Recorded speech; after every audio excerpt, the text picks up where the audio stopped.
les pocs sont mis sur les chariots comme ça. OK. Tu peux même avoir plusieurs LED sur un chariot. On compte jusqu'à 5. Okay. Après 5, ça devient problématique. On est en train de penser à une solution par rapport à ça. Parce qu'on développe beaucoup, de plus en plus, parce qu'on a certains clients qui sont comme des boutiques cadeaux. Je sais pas comme si tu connais Zone à Montréal. Là. En tout cas, c'est des petits meubles. Et il y en a que on peut en mettre 20 sur un rack. Mais on ne peut pas mettre 20 bobines de cuivre devant une antenne comme ça parce que l'antenne ne sera plus capable de les charger totalement. Ça fait qu'il y en a qui ne répondront pas. Parce que le principe, c'est que ces antennes-là sont passives. Les actives sont beaucoup plus chères. Donc le passif, ce que ça fait, c'est que c'est elle émet un champ électromagnétique. On regarde environ 100 € ici. Quand l'époque arrive là, ben, ils reçoivent ce champ électromagnétique-là, ça change la bobine, puis quand la bobine atteint une certaine charge, elle renvoie son numéro. Donc là, le numéro est renvoyé puis rentré dans le système. Donc on peut pas en mettre à l'infini. Tout dépend, ça c'est vraiment le cas où il faut étudier d'avance la possibilité, parce que bon, il y a des antennes qui vont pour tous les gens de besoin. Donc c'est important de le voir à ce niveau-là. Donc généralement ici, on va avoir du sablage manuel. La teinture à la main, on en fait encore un peu, on en fait tout. Ici, ça va être teinture au gomme, scellant, lac. Donc la teinture au gomme, c'est super intéressant parce qu'on a une vingtaine de couleurs. Et les couleurs, ça c'est une belle invention qu'on a faite il y a quelques mois. Toutes les couleurs sont là. Avec des gonnaires qui sont branchés avec une balle ou des décollés qui vont brasser la peinture.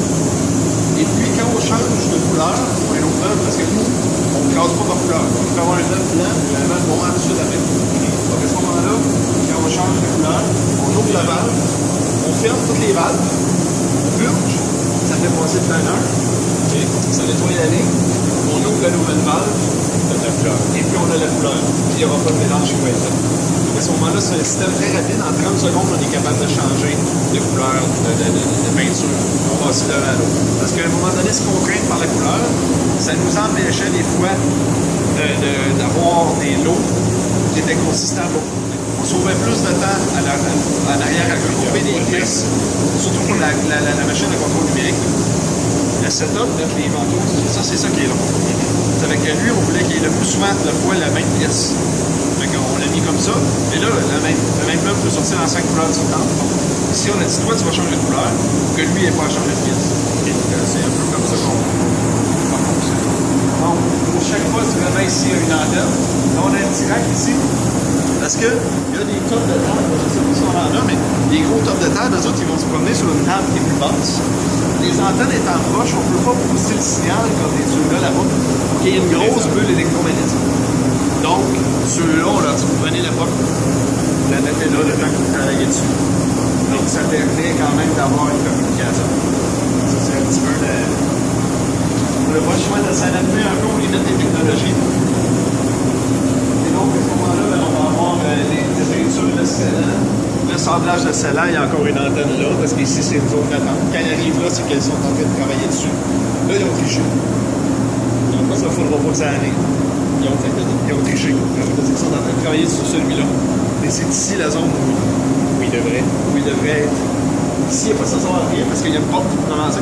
Et puis, il faut que je sache vraiment combien de temps il est passé dessus.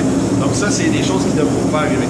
Donc là, actuellement, on est en rodage, mais ça, c'est le genre de situation que là, moi, l'ayant vu là, ben, lundi, je vais leur dire, regarde, écoute, pourquoi est-ce que vous avez mis quelque chose là? Peut-être que là, c'est juste parce qu'il y a des gens là. Mais c'est le genre de truc qu'il faut regarder, parce que c'est encore une fois, comme c'est des contraintes de technologie, l'antenne est là, elle est pas là. On ne peut pas faire autre chose. Tes antennes au niveau de la peinture, ils ne sont pas contaminés par les vapeurs de peinture?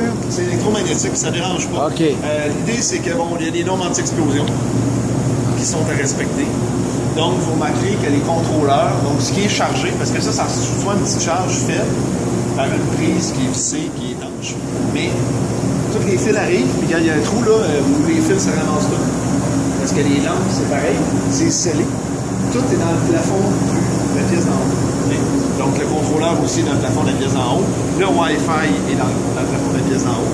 Tout est là, parce qu'ici, il y a des normes anti-explosion, parce que justement, bon, il y a une certaine concentration de solvant ici qui peut faire, et qui a déjà fait, que le feu point. Donc il faut faire attention à ces choses. Parce que quand il y a beaucoup de bois, il y a beaucoup de peinture dans une place, c'est comme un petit pont. Donc, oui, là, je vais passer par là, tiens. Il y a ici, donc, ça c'est les tops, comme je parlais tout à l'heure. Fait que ça, dans ce cas-là, là, c'est ça, la POC est en dessous, mais pour les antennes, ici, c'est pas possible. Après ça, ici, on a vu. Ici, en attendant, si on a un autre qui est juste à côté du four. Donc, normalement, ici, il fait chaud. Okay. Plus que là, parce que là, il fait froid. Normalement, ici, il fait plutôt chaud. Donc, on parle de peut-être un 30-40 degrés. Puis ça permet, ça commence déjà à faire évaporer et sécher la laque. Et puis là, il y a une antenne ici qui dit que ça vient de rentrer ici. On sait combien de temps il passe ici. Ici, on n'a pas besoin de savoir combien de temps. Est-ce que je ferme les portes? Je vais tout pour faire le tour. OK. Ici, on n'a pas besoin de le savoir parce que ça reste pareil. Et ici, c'est un chauffage propre en micro-ondes qui vraiment va cuire. C'est pas vraiment, on ne cuit pas la peinture, mais donc ça va augmenter le séchage énormément. Donc ça, c'est ce qu'on appelle le four. Normalement, ça va toujours être 15 minutes ou 12 minutes, dépendamment de la trip de production. Donc à ce moment-là, ici, on n'a pas besoin de le calculer. C'est stable parce qu'il y a un cadran qui s'en va au fort.